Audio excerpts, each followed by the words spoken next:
Vangelo pratico. Questo è il libro che ho scritto. Parleremo della strana, particolare storia che ha vissuto questo libro che è questa. È stato ignorato, trascurato dalle persone che si sentono appartenenti alla religione cristiana o che perlomeno pensano di percorrere lì una certa crescita spirituale o comunque si identificano nella Chiesa, malgrado nel titolo sia scritto Vangelo, poiché non si sentono che in linea con quanto è scritto nel libro. Ma allo stesso tempo è stato ignorato anche dalle persone che non seguono alcun percorso di spiritualità o di conoscenza di sé o non ne sono interessati e che assolutamente non possono credere a una religione o identificarsi con una chiesa. Dal punto di vista personale a me questa cosa interessa molto proprio perché nel libro io ho cercato di portare la direzione verso la unità e non la divisione.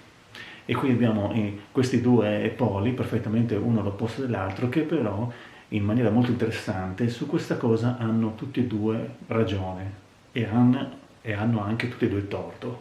E ora lo spiegherò. Per capire bene bisognerebbe ammettere che la nostra civiltà, la nostra cultura, che proviene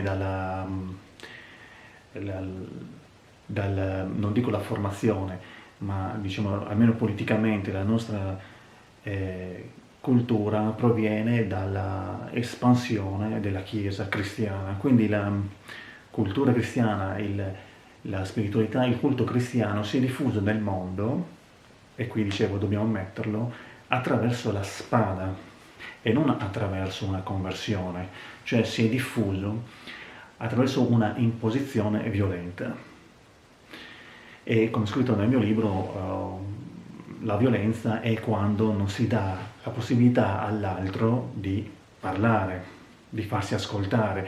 E infatti nella sicurezza, nella certezza di detenere la unica verità, il culto cristiano si è diffuso annullando, cancellando qualsiasi altro culto, anche con la violenza, con la distruzione, come ci riporta la storia, e quindi sostituendosi ai culti che in realtà già esistevano, perché ovviamente ovunque già esisteva una certa spiritualità.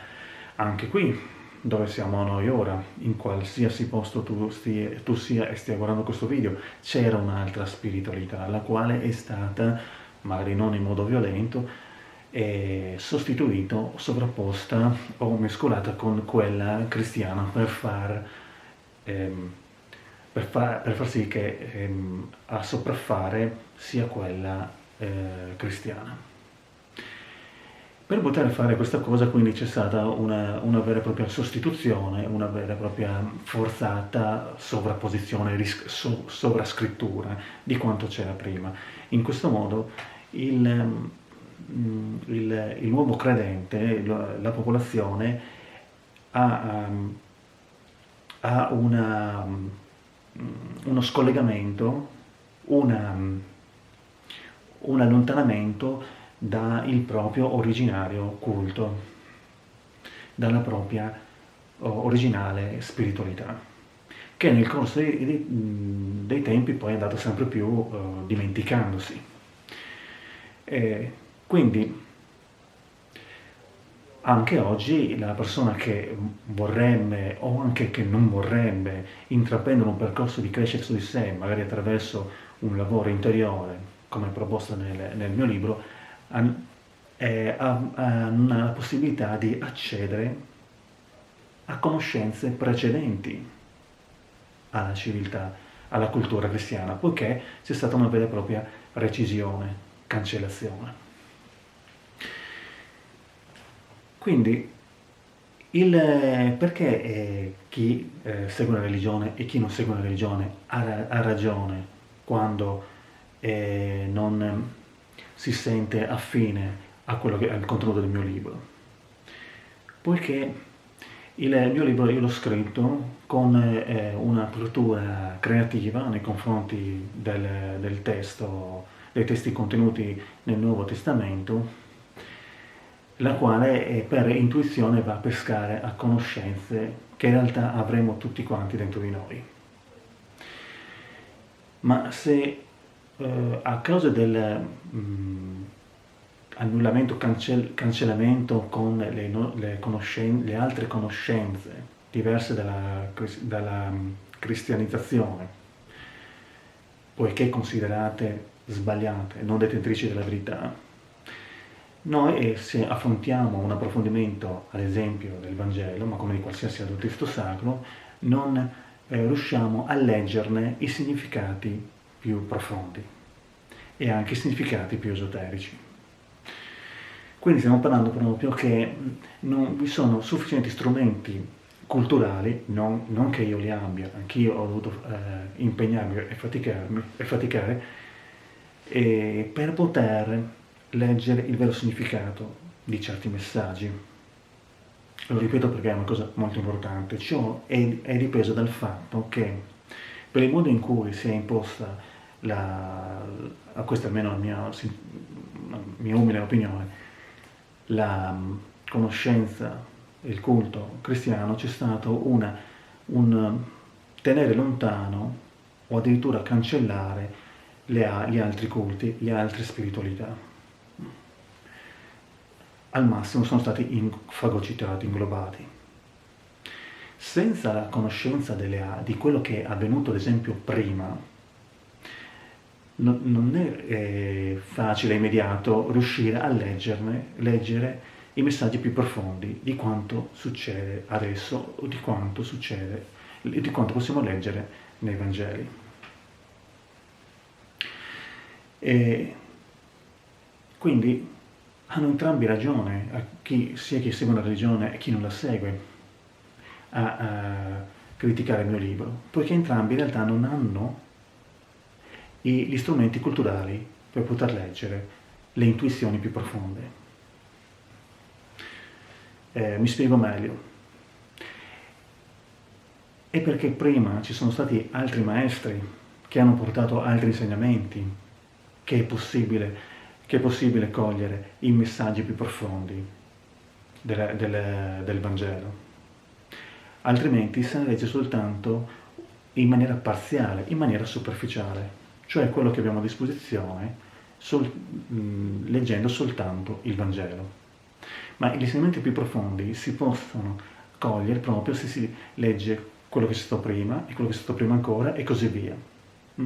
Proprio come per poter riuscire a studiare e comprendere un testo di fisica quantistica che si affronta soltanto all'università, prima si è dovuto leggere la trigonometria che si studia alle superiori, prima ancora la geometria, prima ancora l'algebra e prima ancora l'aritmetica.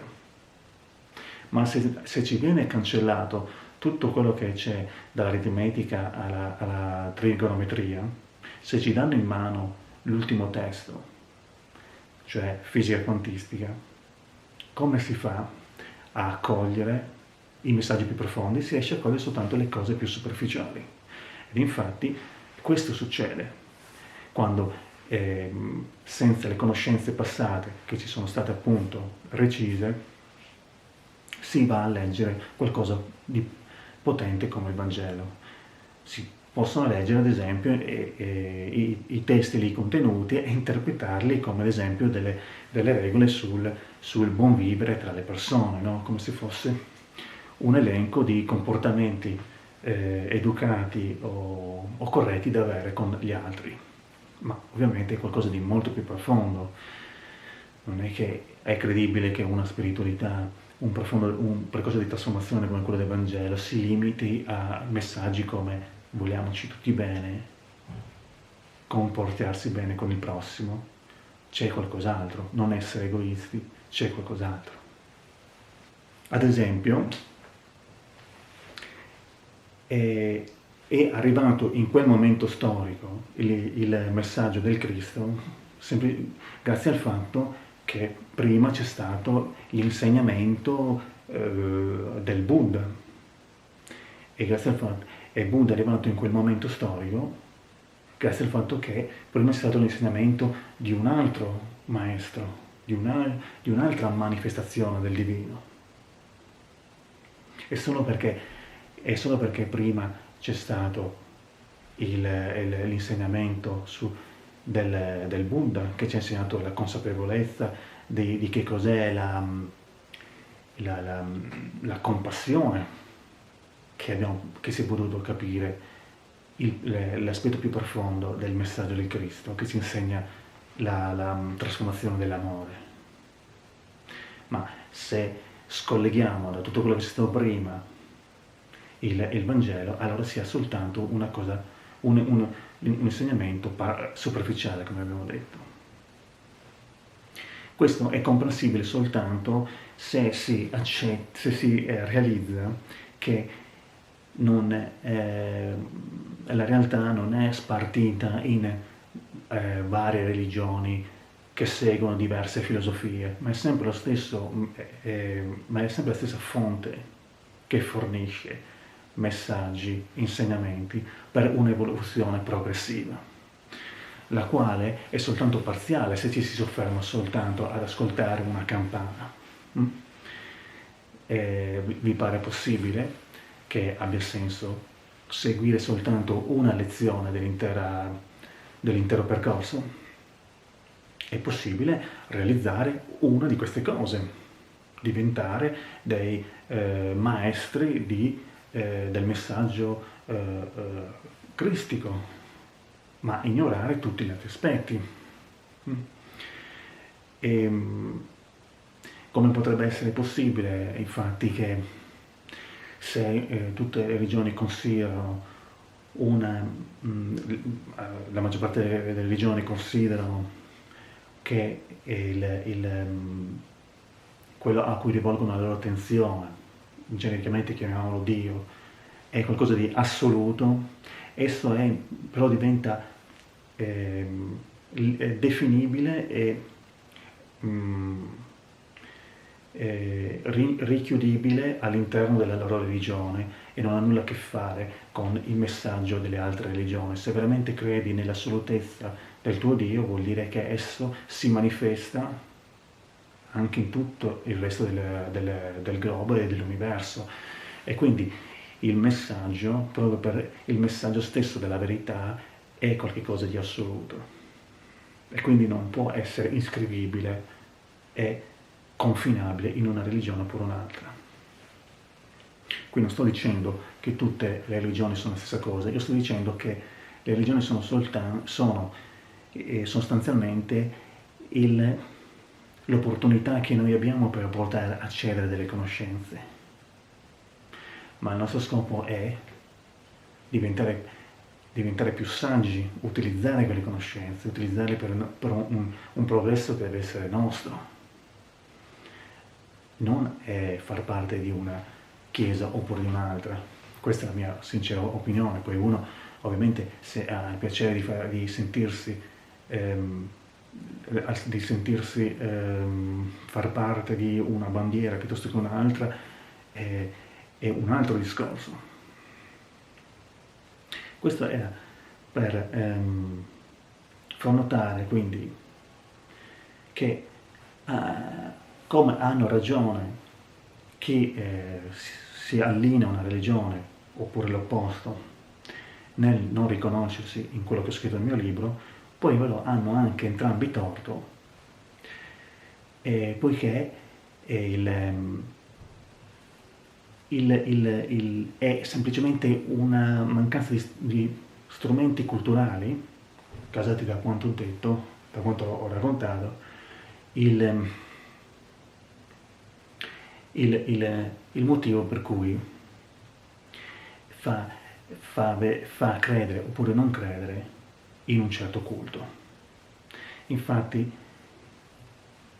è comprensibile che le persone, quando si affacciano al mondo, alla realtà inserita nella visione del Vangelo non la considerino credibile. Ma chi decide di far parte di una chiesa significa che accetta che non è comprensibile e si convince comunque di accettarla come un dogma. Oppure chi invece non fa parte di una chiesa accetta che non è comprensibile e quindi rifiuta la possibilità di far parte di un credo. Ad esempio, posso fare degli esempi per chiarire. Se nel Vangelo si legge che Gesù spiega quello che uno semina e anche quello che poi raccoglie, si interpreta che è un invito a un comportarsi in maniera benevole. Ma qui in realtà, se noi abbiamo un'apertura mentale a 360 gradi su tutto quello che è accaduto nella nostra realtà, allora dobbiamo ammettere che qui ci sta spiegando del karma, anche se è un concetto che non fa parte della Chiesa cristiana. Oppure che un altro episodio famoso, quando Lazzaro muore e viene fatto, e Gesù lo fa rinascere, risorgere dopo 3 giorni, se non si hanno gli strumenti culturali appropriati, può essere semplicemente interpretato come una specie di magia che avviene. Mentre invece, approfondendo, conoscendo anche l'intero contesto, sappiamo che è anche un processo di iniziazione, quello di restare per 3 giorni in una specie di semi-morte al chiuso, sepolti, e poi rinascere a nuova vita, che è il concetto nuova vita che viene ripetuto costantemente nel Vangelo. Quindi potrebbe essere una morte non fisica, quella che si sta parlando, ma un qualcosa di più misterico. Oppure, la cosa ancora più importante, nel libro della Genesi si parla che Dio dà come mandato all'essere umano, Dio come creatore, dà all'essere umano il mandato di dominare sul creato.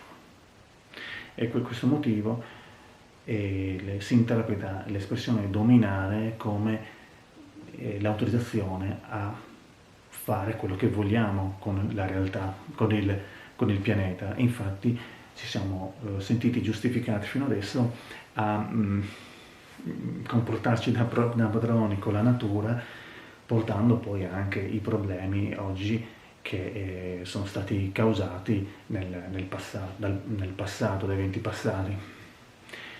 E solo perché ci sentiamo completamente slegati dalla natura che possiamo permetterci di sfruttarla come l'abbiamo sfruttata fino adesso. In realtà, se noi fossimo se noi avessimo vissuto invece la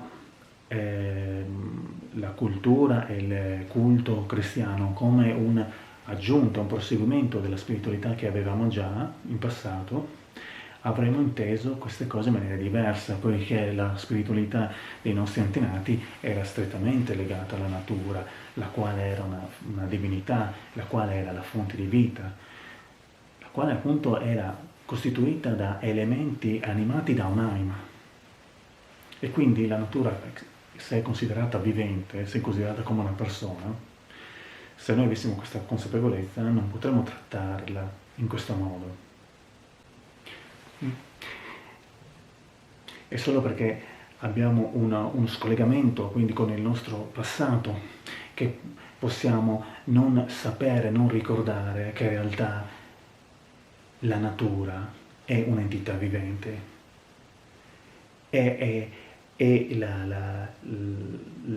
l'entità alla quale noi dobbiamo prenderci cura, no? Visto che appunto c'è scritto nel libro della Genesi che noi dobbiamo dominare la natura, l'espressione dominus è infatti quella che viene, l'appellativo che viene utilizzato per indicare Dio. Infatti noi in pratica si dovremmo comportare con il creato come si comporterebbe Dio, e non è un fare quello che si vuole, ma un prenderci cura, un essere responsabile. Infatti dominus deriva da una parola greca che significa servo, essere servi, servire il creato. È una questione di essere il tutore, il curatore e non il padrone. Però ignorando queste conoscenze ci siamo presi la libertà di comportarci da padrone. A tale proposito, infatti, mi viene in mente che Dio ha creato il creato, non ha creato l'uomo. L'uomo è venuto dopo. L'uomo l'ha fatto a sua immagine, prima ha creato il creato. Quindi il figlio di Dio è il creato. Il figlio di Dio è la natura, è tutto ciò al di fuori dell'uomo. Poi l'uomo è stato fatto a sua immagine, quindi doveva comportarsi come un dominus nel creato. Ma noi quando sfruttiamo la natura, ci comportiamo in maniera insensibile con la natura, è come se ci stessimo comportando in maniera insensibile nei confronti del figlio di Dio.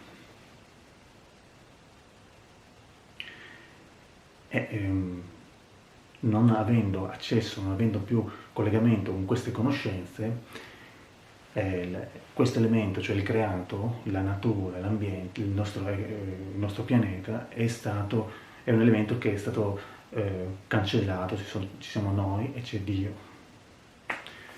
Ma come abbiamo già detto, quello che uno seme poi raccoglie. Allora non è che con questo discorso volevo così semplicemente criticare certi modi di affrontare la spiritualità, anzi sono sempre a favore di chi si comporta liberamente e faccia quello che si sente per il proprio percorso. Sicuramente quando è nato l'intento da parte della Chiesa di espandere in quel modo il proprio culto, è stato fatto per creare una universalità. Era un progetto gigantesco, come poi è stato, ma era possibile ed era comprensibile perché non esisteva come adesso il concetto di individuo. Non c'era un individuo che si riconosceva in una individualità, ma c'era un individuo che si riconosceva nella società, che poi è diventata la Chiesa, cioè nel gruppo. Quindi l'esperienza di relazione con il divino era un'esperienza del gruppo, in cui l'individuo non si riconosce l'individuo, ma si riconosce quel gruppo che fa con il divino. Ma le cose sono cambiate e oggigiorno l'individuo si identifica come individuo e individualmente vuole avere un rapporto, una relazione diretta con ciò che va oltre l'immediatamente percepibile, con ciò che è spirituale, con il divino. Relazione intima, diretta e personale, che è poi quello che in realtà ci sarebbe scritto nel Vangelo. E quindi alla fine torniamo appunto alla visione che poi si legge in un percorso di esperienza con se stessi, creativa. E quindi dopo tutti questi secoli di storia, la struttura concettuale proprio sulla quale si è edificata la Chiesa, cioè il fatto di essere un corpo, dove tutti fanno parte di un corpo e non esiste l'individualità, sta a poco, secondo me, entrando in crisi proprio perché sta emergendo una vera esigenza che è il vero approccio, secondo me, che è di rapporto con lo spirituale, che è anche presente nel Vangelo. E quindi si sta ritornando alla vera esperienza. Quello che uno semina, poi anche quello che raccoglie. Grazie a tutti.